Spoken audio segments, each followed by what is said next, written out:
Hi and welcome back to Kanji Master. The next kanji is the kanji for bad, vice, evil, rascal, all kind of negative stuff.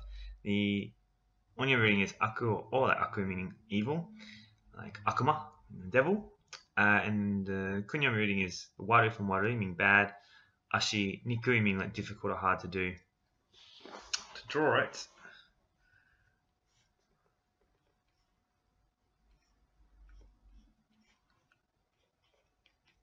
so this top part here kind of looks like a catamaran. If you guys seen those yachts with the two parallel hulls as opposed to one, maybe this is almost like a trimaran if that's such a thing, with like 3 hulls. And it's an evil one because it goes around stealing hearts. It's you can picture this boat with these 2 holes and then over the side of those, so there's like hearts hanging down the side. It's quite it's evil looking, ominous, with there's dark clouds around it coming towards you.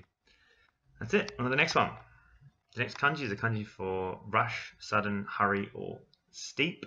The onyo reading is Q, like Q-ni, like suddenly, or Q-ko, like express train. Kunyo reading is isogu or isogi, to hurry or to rush.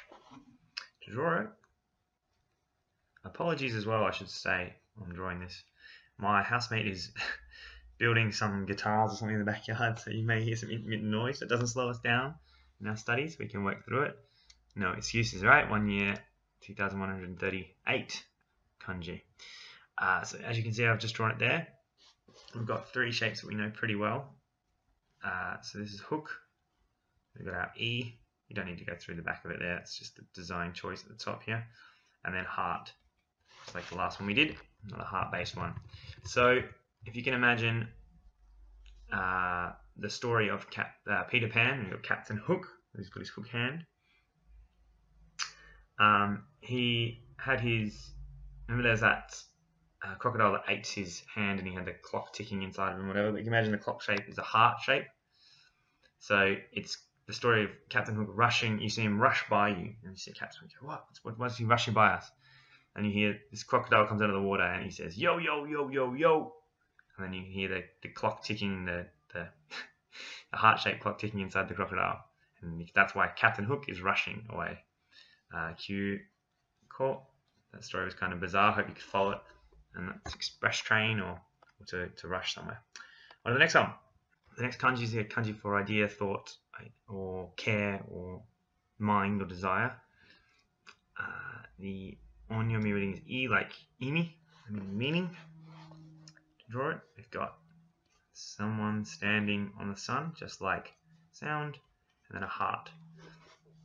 So potentially, when you're trying to explain a meaning to someone, you're trying to express your opinion, you always hear the sound, top part here, in your heart. That's where the thoughts originate from, and feelings and meanings and everything else. So you can imagine in your heart, the sound comes from your heart. And that sound could be someone standing on the sun. If you want to go back to our original meaning for that one. Got imi, meaning. For the next one. The next kanji is the kanji for to consider or to think over. The onyo reading is ko, like koryo, it's like taking into consideration. The kunyo reading is kanga, from kangaeru, kangae, like a thought or to consider. To draw, it's pretty simple.